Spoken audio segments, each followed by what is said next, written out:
Hi, this is Lauren Lester, and you're listening to the Geekcast Radio Network. You've just jumped inside the pull bag. Join TFG1Mike and the rest of the comic reading crew here at the GCRN as they make their great escape into comics.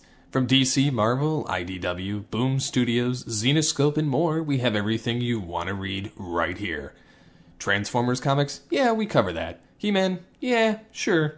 DC superheroes like Batman, Batgirl, Nightwing, and Batman Beyond? Yep, we have those too. How about TMNT from IDW and I Hate Fairyland from Image Comics? Yeah, we have all that here. Plus, so much more. It's all inside the pull bag here on the Geekcast Radio Network. So without any further ado, it's time to talk about the comics we are reading right now here inside the pull bag. The things I do for Gotham. Hello and welcome to The Pull Bag. This is episode 313. I am, of course, TFG1Mike, and joining me for a rare occasion here inside The Pull Bag is Steve Megatron. Hello, sir. Yo. Yo.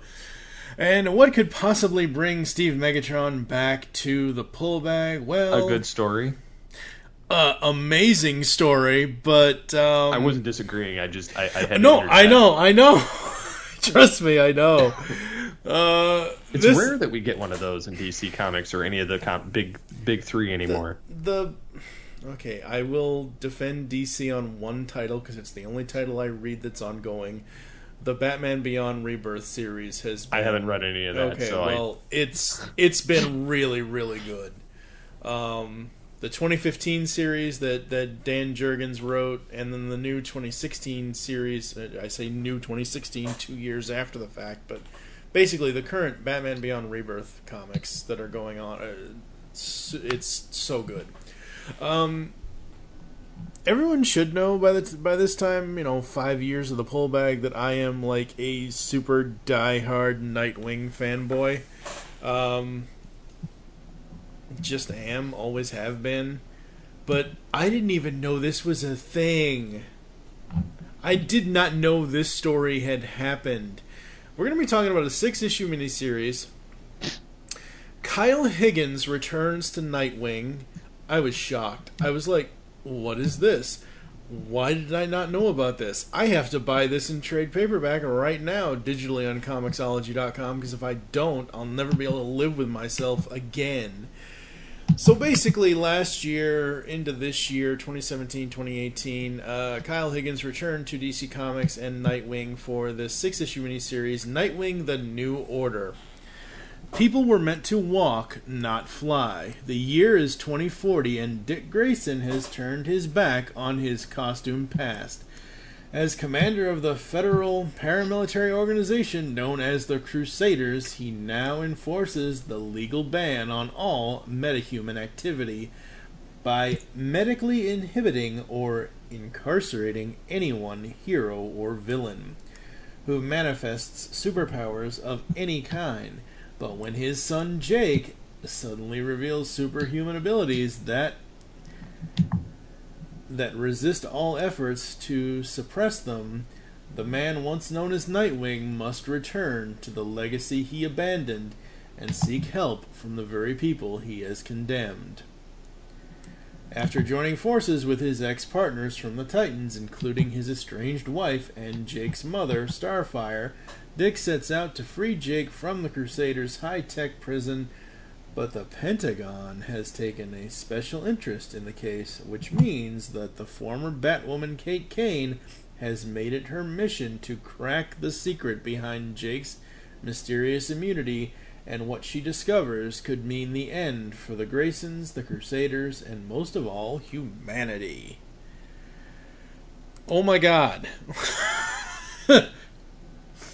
This story, when I read this, I'm not even going to lie, I can't lie about this, this is just too good. There are points in this that I actually teared up.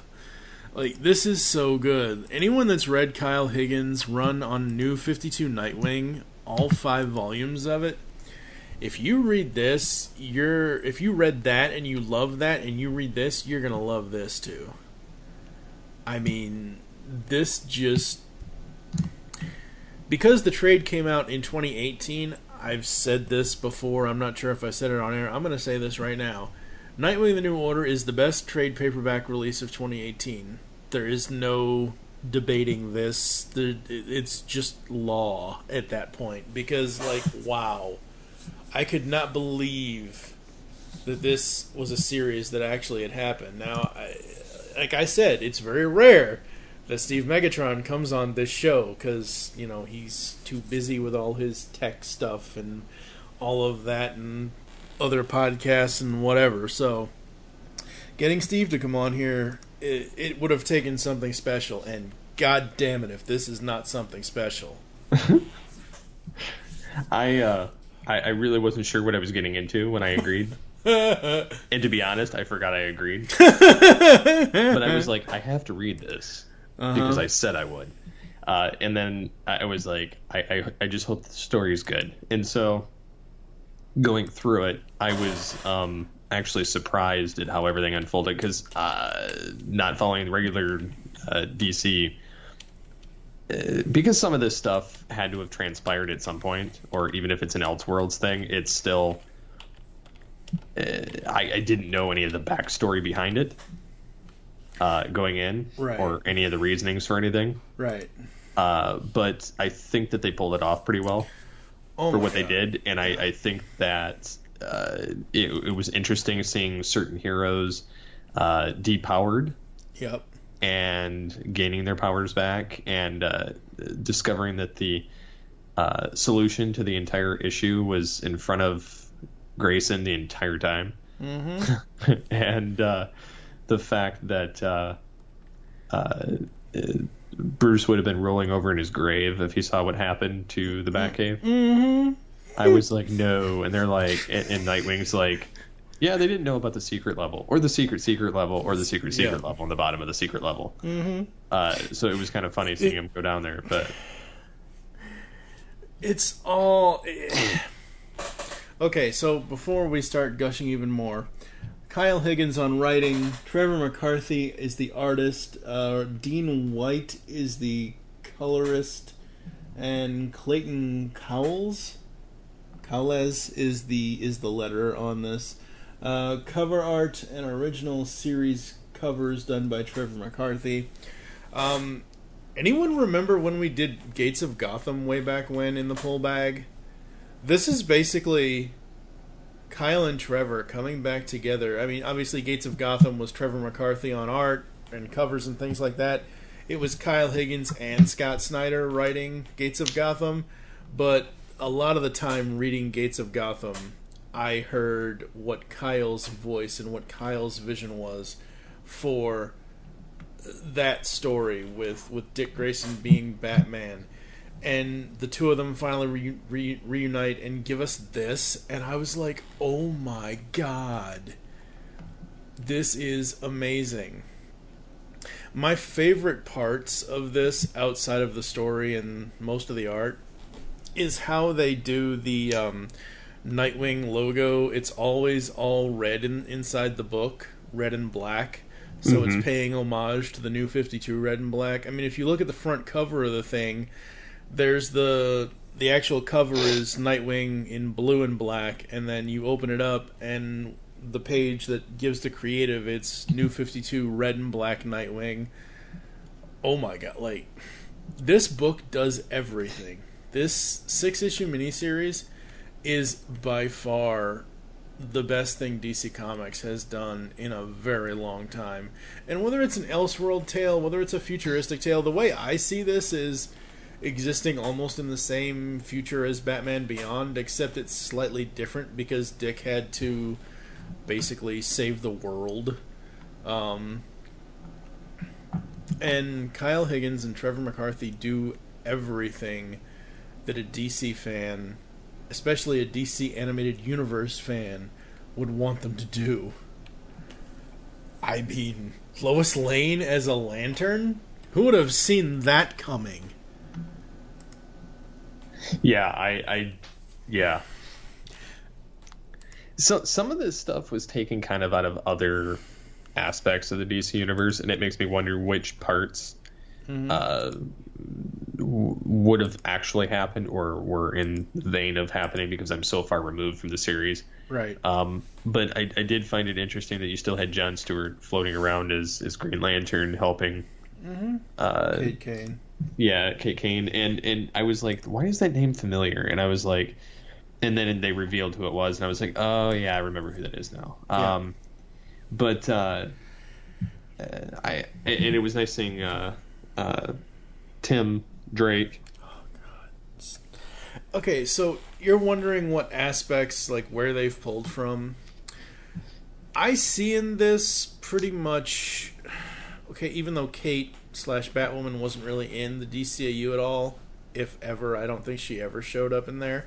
But a majority of this is a combination of pulling from that continuity.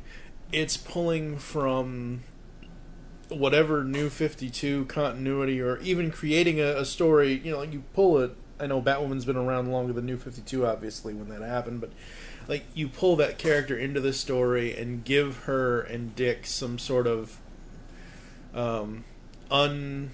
whatever backstory kind of a thing. You know, some sort of unsettling like that they were never friends, they were never this, that it's not like they were lovers or anything, because obviously, you know, whatever. But what Kyle has done in the writing in this, he has taken beat by beat through several parts of DC lore and has combined it all into one story. You're like, ooh, that's a reference to that, or oh, I know that from this, or whatever, and it all works wonderfully. I found Mr. Freeze extremely creepy. Yeah. Again, and the fact he's still alive in a totally different capacity. Yeah, and again, think of Spider Mr. Freeze from the animated series, when his body ended up becoming the spider. Like, that's what I think of when I see that kind of stuff. All of the voice cast, if this was to ever get animated, which I hope it will, Lauren Lester, obviously, Dick Grayson, Nightwing,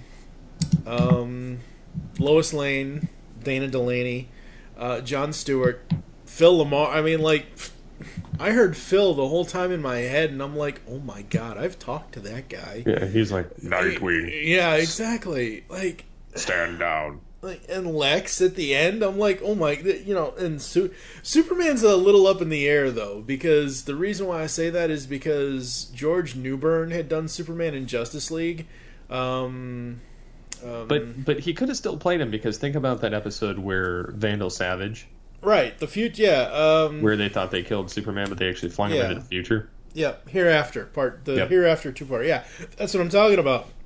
Like, yes, like maybe in the beginning, like in the first part of the trade where it's, you know, Dick and Clark, and Dick has basically destroyed the world to save it or whatever, destroyed all the superpowers, and you have the two, like, maybe I could hear Tim Daly at that point, but once you show up with a bearded Superman, I'm like, that's George Newbern all the way in my head.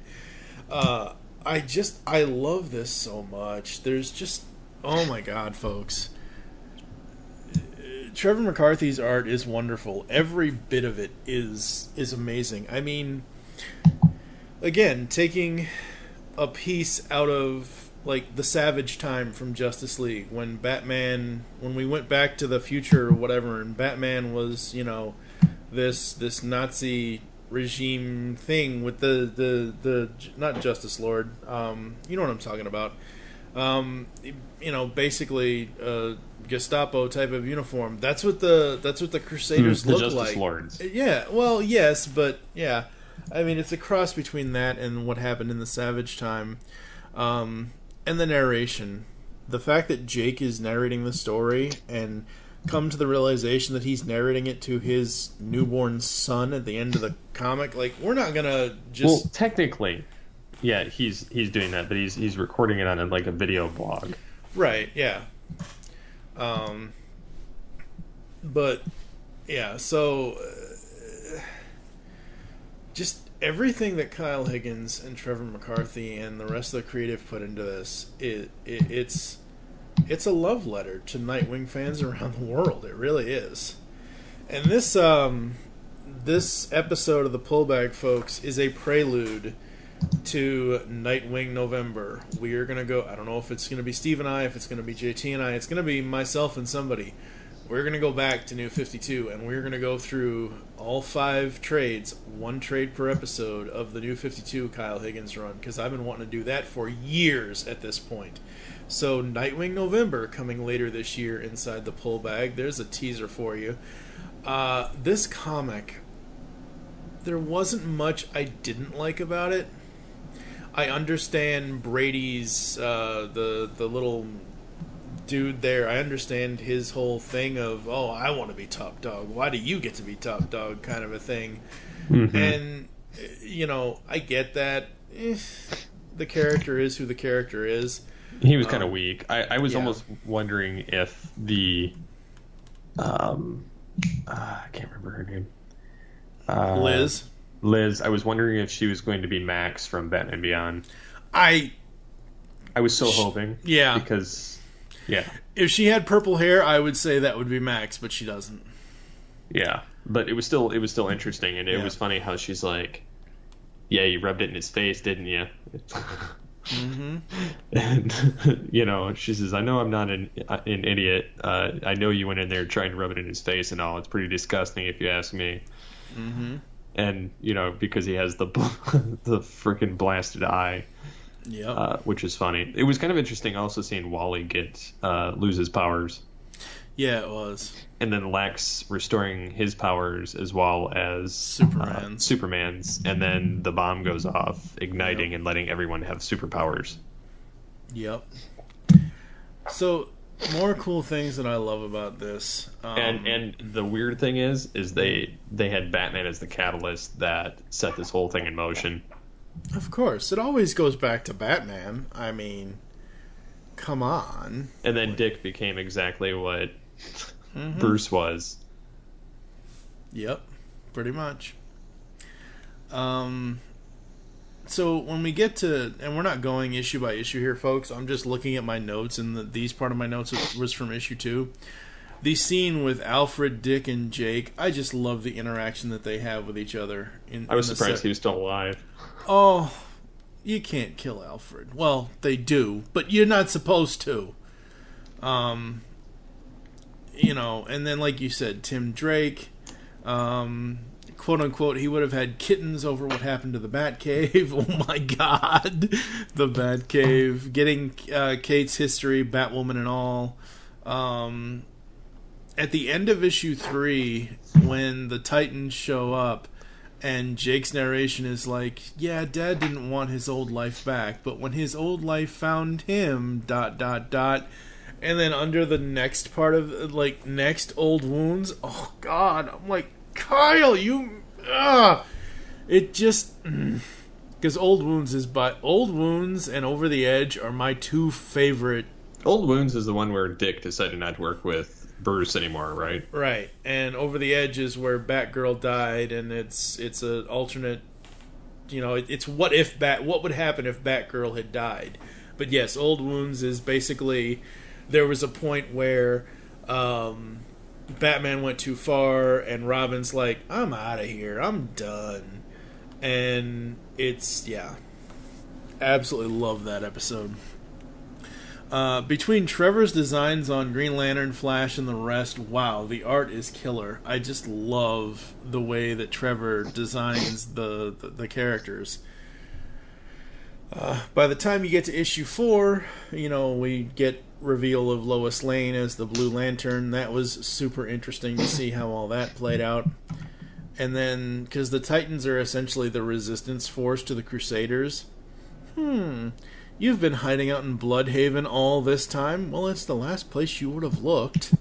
Like, wow. Again, Kyle pulling everything, every piece of Dick Grayson's history into this one story. And still telling an original story that isn't retreading anything that has happened before. Yeah, it's always a little funny seeing when history comes into play, and that's one thing Kyle's been actually pretty good at, is Oh yeah. Yanking back to the origins of the characters from the animated series, and so he makes a direct dig and tie into those, so that if you were familiar with it, you'll catch it. If not, it's just another quote, but it means something. It's not just let's just throw this in here because it sounds good. Exactly. It's not just a flash in the pan reference of anything. It always ties back. Like, he even ties back to the end of his run in New 52. When Jake is like, Nightwing used to be all about, catching people when they fall. Ugh. I love this book. If this book doesn't win awards, then the comic industry is just... To me, this is almost like the Dark Knight Returns for Batman, but this is Nightwing's version. Right. Oh, absolutely. So, it's very fitting, and because Nightwing has generally gotten the shaft on a lot of side problems, he's had to reinvent so much. Yep. It kind of makes sense that he went this route. Yep. So it's a very fitting story. I mean, after reading this and thinking about it now, and you saying it's like his version of Dark Knight Returns, it really is. And it makes me think of that old fan-made trailer entitled Grayson, where... You remember this? I remember showing this to you. I'll show it to you again off-air. But basically, this fan-made trailer titled Grayson was basically what you just said. Dark Knight Returns kind of a thing, but with Grayson at the forefront, and some sort of Batman mystery, like where is he, what happened, yada yada yada. Superman shows up at some point or another. And you can't tell a Nightwing story without having...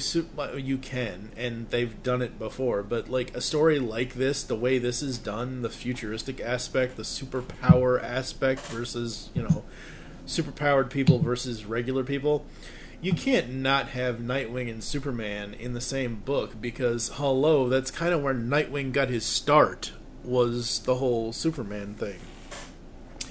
So that trailer, I will link that in the post or something, and you guys can watch that if it's still... I think it should still be around.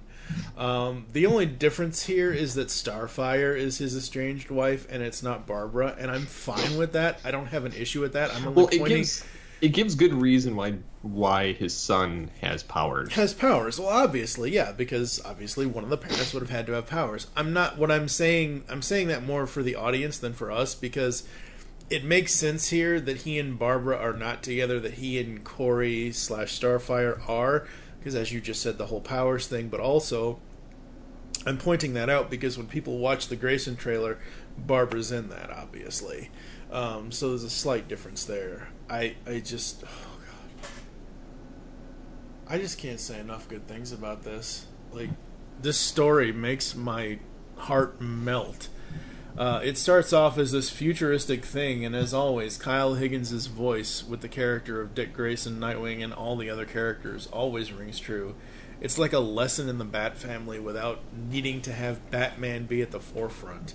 Like, somebody said to me recently about Dan DiDio always wanting to basically brush Nightwing off to the side. I forget if that was you or... I forget who said it to me. It was Dan DiDio said that he basically wanted to kill off Nightwing.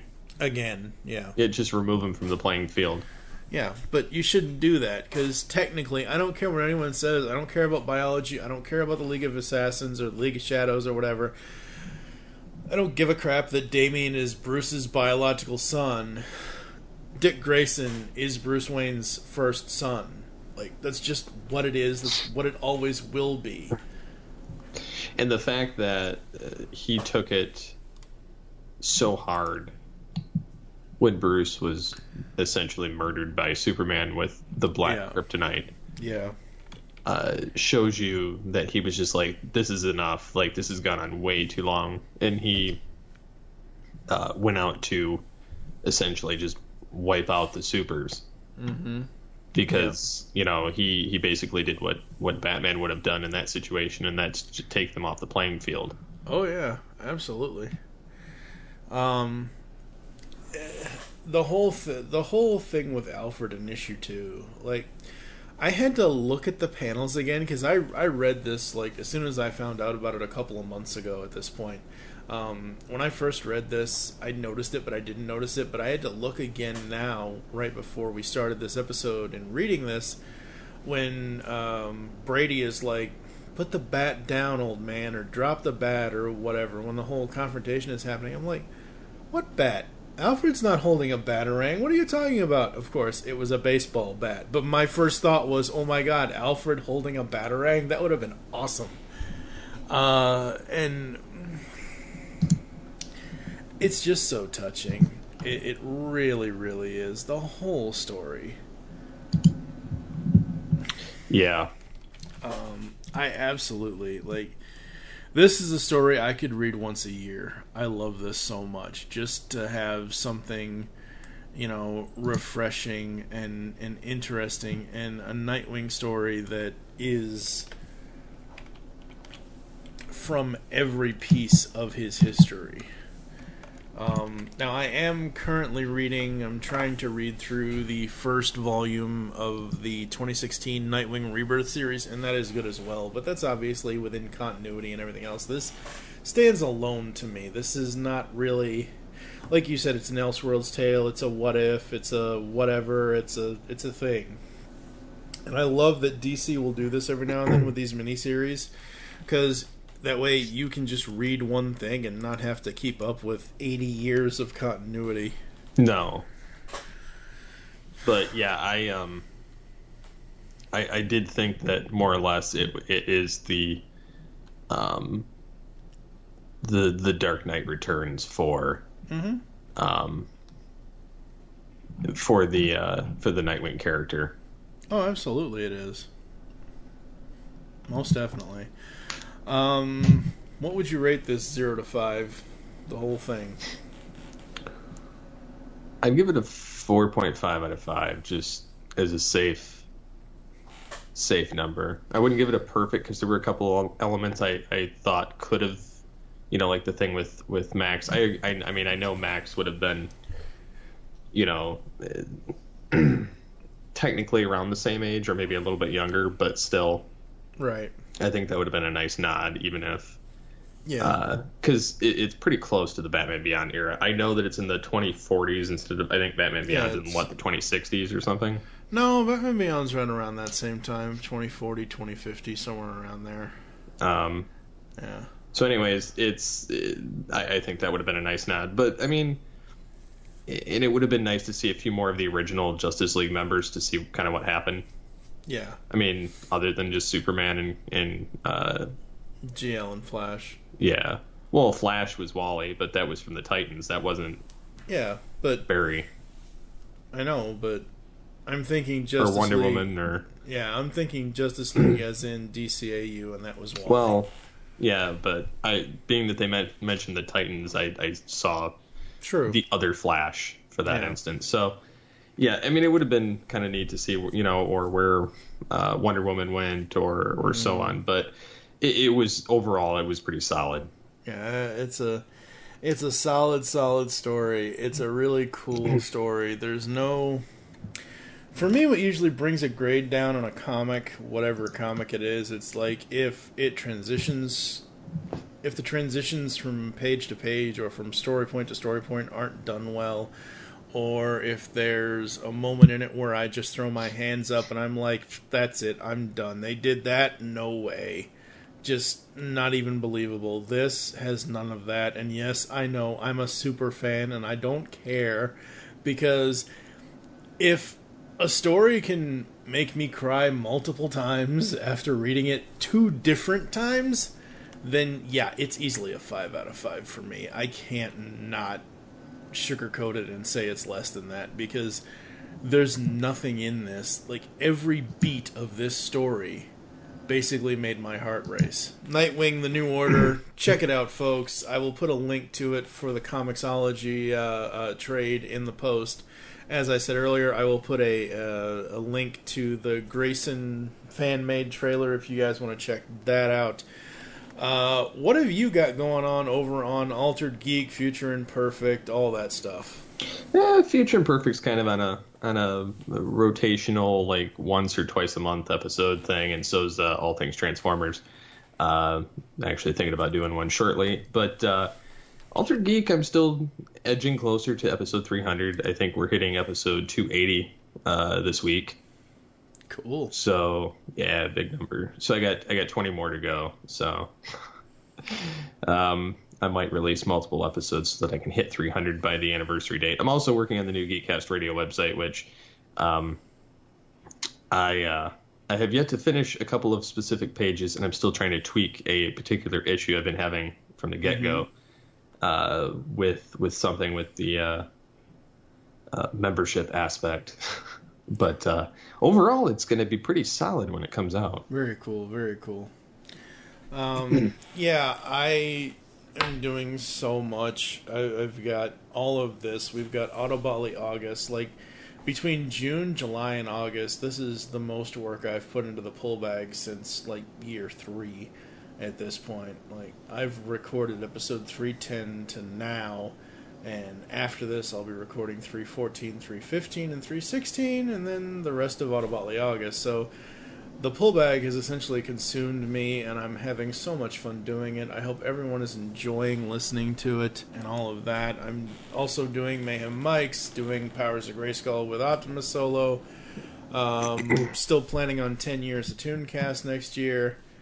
I can't believe this year marks 80 years since Superman debuted. Next year is 80 years since Batman debuted in 1939. Like, God, I'm old. So, folks, coming up inside the pull bag over the next 2 weeks. I was going to do this in one episode, but JT and I like to go through beat by beat, and we're going to have to do that. But our next 2 episodes, 314 and 315, is going to be Batman Beyond Rebirth, The Long Payback, Parts 1 and 2. This is basically, in total, it's issue 14 to 19, because that was the story art for The Long Payback.